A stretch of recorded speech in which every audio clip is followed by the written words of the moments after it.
개와 말도 주인을 생각한다는 옛말이 있지만 고양이는 성질이 매우 사나워 비록 여러 해를 길들여 친해졌다고 해도 제 비위에 거슬리면 하루아침에 주인에게 아는 체 하지 않고 가버린다. 그런데 이 금손이는 참 이상하다. 조선 후기의 문신이자 실학자인 이익 선생은 어떤 남성과 고양이 한 마리의 우정을 보곤 이와 같은 말을 남겼습니다. 여기서 말하는 금손이는 바로 그 고양이의 이름으로 마치 황금처럼 노란 털을 가진 금묘라고 하여 금손이란 이름이 붙었는데, 금손이와 둘도 없는 우정을 나눈 남성은 놀랍게도 조선의 19대 임금 숙종이었습니다. 숙종은 요즘 말로 집사라고 불릴 정도로 고양이를 사랑하는 애묘가였고, 많은 고양이 중 단연 금손이를 아꼈으며 밤낮을 가리지 않고 금손이와 함께하는 것은 물론 심지어는 임금님의 밥상인 수라상까지도 겸상했었다고 합니다. 이익 선생이 쓴 성호사설에 의하면 숙종은 금손이를 단순히 곁에 두고 식사를 한 것이 아니라 고기 반찬까지 손수 먹이는 등 그야말로 귀빈 대우를 해주었는데, 숙종이 금손아라고 부르면 곧바로 달려와 애교를 부릴 정도였다고 하니 아마 금손이는 타고난 개냥이었던 것 같습니다.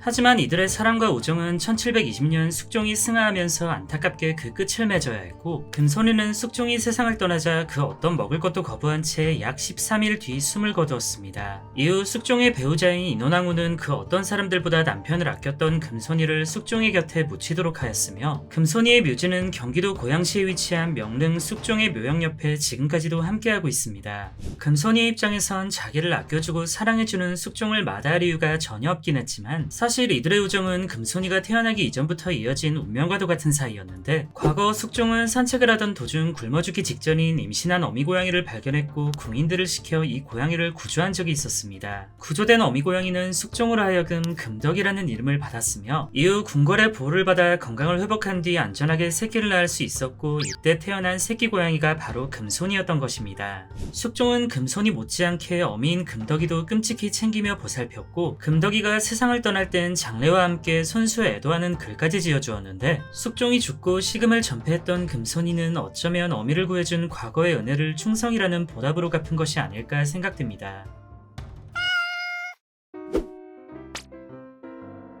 조선의 수많은 왕들 가운데 가장 이상적인 군주 중 하나로 꼽히는 9대 임금 성종. 성종은 최전성기에 달한 당시 왕조의 국력을 나타내듯 사슴이나 노루부터 물소, 원숭이, 낙타, 공작새, 앵무새 등 수많은 반려동물을 길렀습니다. 그런데 신하들은 이렇게 동물을 좋아하는 임금을 굉장히 못마땅하게 여겼는데, 군주가 나라를 소홀히 한 채 동물에 빠져있는 것을 그닥 좋게만 보진 않았기 때문입니다. 그래서 동물을 좋아한다는 특징은 성군으로 불리던 성종에겐 유일한 흠으로 여겨졌고, 이 동물 때문에 성종은 늘 신하들과 뜨거운 언쟁을 벌여야 했습니다. 아무리 임금이라 해도 엄연한 사람이고 취미생활이란 것이 있는데 고작 동물 좀 기르는 게 뭐가 대수냐 싶겠지만, 성종의 동물 사랑은 좀 많이 남달랐는데, 그가 여기저기서 수입해온 동물만 봐도 사슴 51마리와 노루 31마리, 송골매 25마리, 물소 23마리에 이어 원숭이 15마리, 고양이 15마리, 개 11마리, 공작새 4마리 등등 가만히 두면 큰일 날 정도로 많은 양의 동물들을 들여왔었습니다. 특히 성종은 외국에서 선물로 들어오는 동물들을 거의 다 받아줄 만큼 동물 사랑이 남달랐고, 이 동물들의 사료값과 관리 문제 등으로 늘 신하들과 싸워야 했습니다. 이와 관련된 일화 중 성종이 반려동물인 원숭이에게 따로 집을 지어주고 옷까지 입혀주려다 신하들의 반대에 부딪혀 개빡친 사건도 있었는데, 이때 살벌해진 분위기를 신하 한 명이 유머있게 원숭이 흉내를 내며 성종을 달랬고, 그 덕에 겨우 화가 풀렸다고 합니다.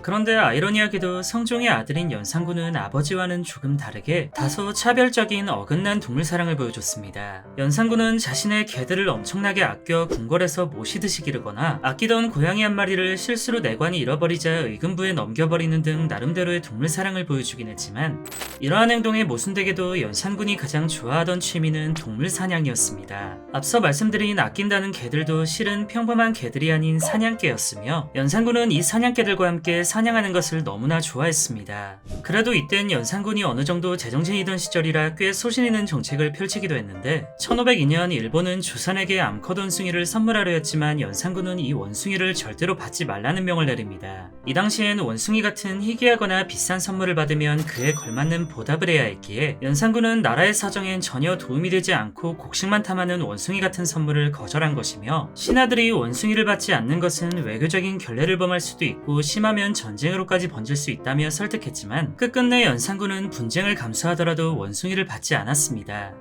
이것만 보면 연산군이 백성들과 나라를 위해 어느 정도 힘썼던 임금인 것 같지만 이후 제정신이 아니게 되면서 어이없는 정책을 펼치기도 했는데, 대표적으로 하나만 꼽자면 황새 말살 정책입니다. 사냥광이었던 연산군은 사냥을 하다가 황새가 바스락거리는 소리를 자신을 죽이러 온 암살자의 발소리로 착각하여 그날 이후부터 커다란 트라우마가 생겨버립니다. 그리곤 겁에 질린 연산군은 마치 중국의 어떤 이상한 사람처럼 황새를 보곤 해로운 새라며 멸종시킬 것을 명했고, 1506년 5월 23일 임금의 어명으로 본격적인 황새 말살 정책이 펼쳐집니다. 다행히 연산군의 이 어이없는 정책은 몇 달 뒤 발생한 중종 반정으로 인해 자기 자신이 쫓겨나게 되면서 사실상 백지화되었고, 황새들은 가까스로 한반도 내 멸종을 피할 수 있었습니다.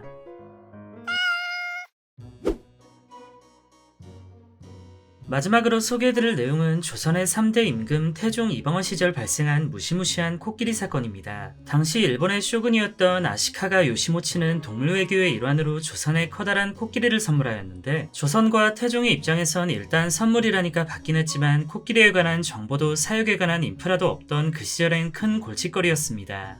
코끼리라는 동물을 처음 본 조선인들은 눈에 보이는 덩치에 압도되어 벌벌 떠는 것은 기본이었고, 이 코끼리는 궁중에 말과 가마를 관리하는 사복시에서 담당했었지만 주변에 있는 풀과 열매, 곡식을 무서울 정도로 먹어치우는 코끼리 때문에 사복시 사람들은 열불이 터지기 시작했습니다. 태종은 아무짝에도 도움이 되지 않고 먹이만 탐내는 이 코끼리를 어떻게 해야 할까 고민했지만 딱히 좋은 방법이 생각나지 않아 그저 지켜만 보고 있었는데, 1413년 가뜩이나 미움받던 이 코끼리가 그만 씻을 수 없는 대형 사고를 쳐버립니다. 지금으로 치면 장관에 해당되는 그 당시 공조판서였던 이유라는 사람을 문제의 코끼리가 밟아 죽이는 끔찍한 살인사건으로, 기록에 의하면 이유는 이 코끼리를 보고 뭐 저런 추한 짐승이 있냐며 비웃고 헐뜯었고, 이에 화가 난 코끼리가 공격을 했다고 나와 있습니다. 가뜩이나 미운 털이 단단히 박힌 코끼리였는데 고위간직에 해당되는 인물을 살인까지 했으니 태종의 입장에서도 더 이상 지켜볼 수만은 없었고, 태종은 코끼리를 전라도에 있는 장도라는 섬으로 유배 보내는 방법을 선택합니다. 원래 사람을 죽이는 행위는 그 즉시 사형에 처해지기 때문에 원칙대로라면 코끼리를 사살했어야 하지만 차마 선물로 받은 코끼리를 죽일 순 없으니 유배로나마 처벌하게 된 것입니다.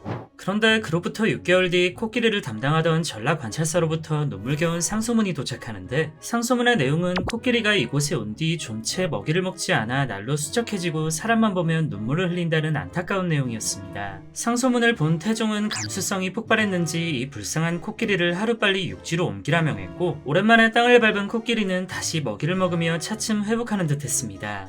그로부터 어느덧 6년의 시간이 흘렀고, 태종은 아들인 세종에게 제위를 물려둔 뒤 상황으로서 국정으로부터 한 발짝 물러나 있었는데, 전라관찰사는 이번엔 새로운 임금인 세종에게 또다시 눈물겨운 상소문을 올립니다. 섬이 아닌 육지로 코끼리를 옮기고 나서부터는 어느 정도 해결되는 것 같았지만 상황은 크게 바뀐 것이 없었고, 네 곳의 변방에서 돌아가며 이 코끼리를 교대로 사육했지만 너무 많은 먹이를 축내는 바람에 백성들만 피해를 입고 있다는 내용의 상소문이었습니다. 전라관찰사는 이처럼 고통스러운 현실을 호소한 뒤 부디 충청도와 경상도 지방으로 확대하여 코끼리에 관한 부담을 덜어달라며 순번 사육을 제안하였는데, 사실 이건 당장의 부담은 덜어낼 수 있겠지만 이들의 입장에서도 코끼리의 입장에서도 부담만 늘어나는 악순환이었습니다. 적응할 만하면 다른 곳으로 이동해야 하는 떠돌이 신세가 된 코끼리는 시간이 지날수록 스트레스가 누적되어 언제 터질지 모르는 폭탄처럼 변해 있었고, 결국 1421년 충청도 공주에서 코끼리는 자신을 돌봐주던 사육사를 치어 죽이며 또다시 살인사건을 일으킵니다. 살인사건이 발생하자 담당자인 충청관찰사는 더 이상 참을 수 없다는 듯이 왕에게 울분을 토하듯 다시 한번 상소문을 올렸고, 내용을 전해들은 세종은 물과 풀이 좋은 곳으로 코끼리를 옮기라고 명한 뒤 짧은 한마디를 덧붙이며 신신당부를 전했습니다. 세종의 이 당부를 마지막으로 이 코끼리는 역사에서 더 이상 기록이 남아있지 않아 이후 살았는지 죽었는지는 그 누구도 알 수 없는 비밀로 남았습니다.